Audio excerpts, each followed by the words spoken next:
Greetings, dear friends. Today, let us take a moment to sit quietly, center ourselves, and turn our attention inward to reflect on a theme that quietly shapes the course of so many lives: the fear of rejection.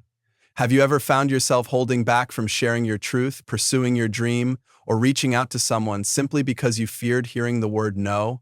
That hesitation, born from the dread of rejection, often builds invisible walls around our potential. It stifles our expression, limits our possibilities, and makes us doubt our worth.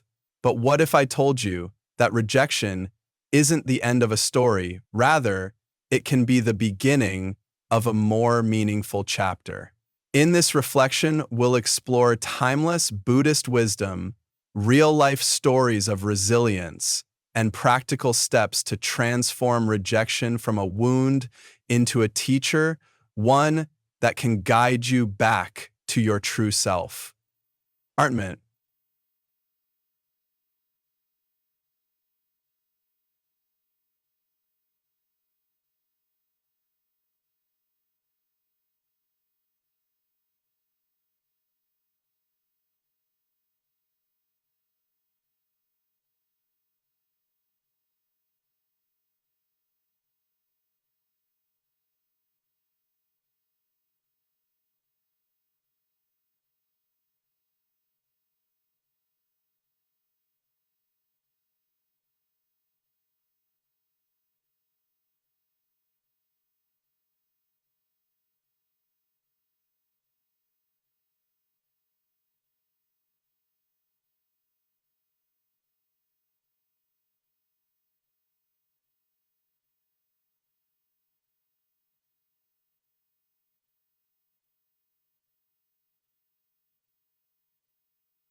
By loosening our grip on these attachments, we begin to see rejection not as a personal attack, but as a powerful form of redirection, a necessary push to help us evolve, refocus, and grow.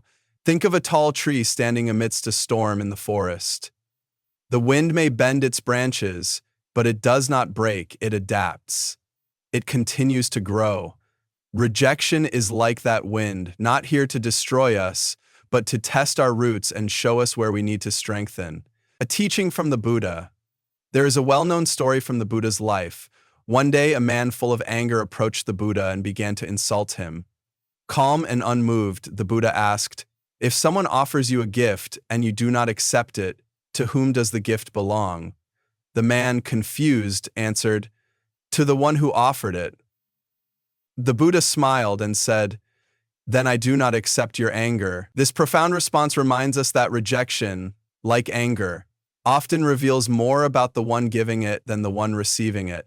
When we are rejected, we do not have to accept the pain it tries to impose. We can, instead, respond with wisdom and compassion.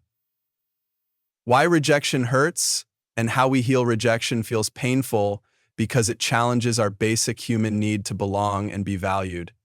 In today's world where so much of our self-worth is tied to external validation, even small rejections can feel like deep wounds. But the Buddha reminded us, do not look for peace outside yourself. Peace comes from within. When we recognize our worth as something inherent and unshakable, we reclaim our power. We begin to see that no one's judgment or refusal can take away our value. The lotus flower, a symbol of rising through rejection. The lotus, sacred in Buddhist tradition, grows in the darkest, muddiest waters, and yet it blooms with unmatched beauty. It's not in spite of the mud, it's because of it. Rejection is our mud. It's messy, uncomfortable, and often painful. But it nourishes the roots of our soul, teaching us lessons we wouldn't otherwise learn. Each no is fertile ground for clarity, self-awareness, and strength. 3 steps to transform fear of rejection. 1. Acceptance.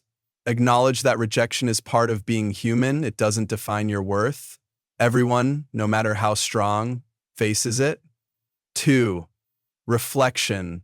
Don't just move on from rejection. Sit with it. Ask, what is this moment trying to teach me? Often, rejection reveals blind spots or points us toward a path more aligned with who we are. 3. Action. Use the lessons learned to step forward. Realign your goals. Try again, not to prove your worth, but because you now understand yourself more deeply. Stories of growth through rejection. Angulimala, once a feared and violent bandit, was rejected by society and consumed by hate. Yet when he met the Buddha, he was welcomed with compassion and forgiveness.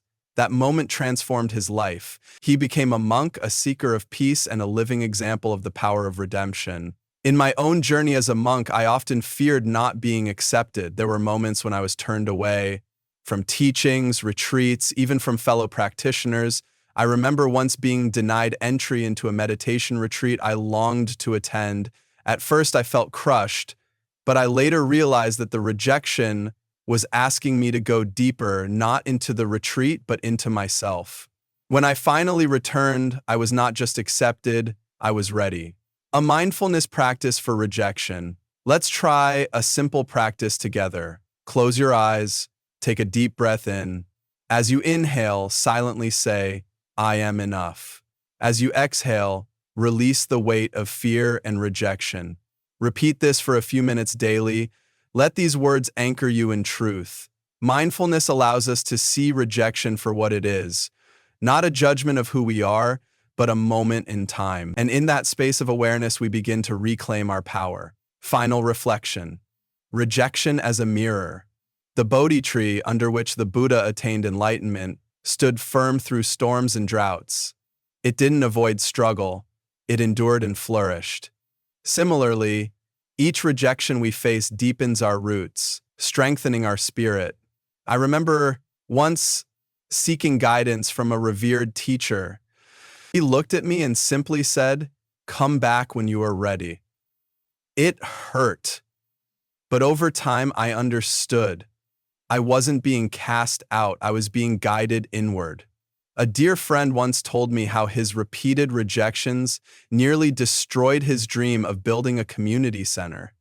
But each no redirected him to better plans, stronger partnerships, and eventually success beyond what he imagined. You are more than rejection. As we come to the close of this reflection, I invite you to ask yourself, what have my rejections taught me? How have they helped shape the person I am becoming? Rejection is not a wall. It is a doorway, a redirection towards something richer, more aligned, and more meaningful.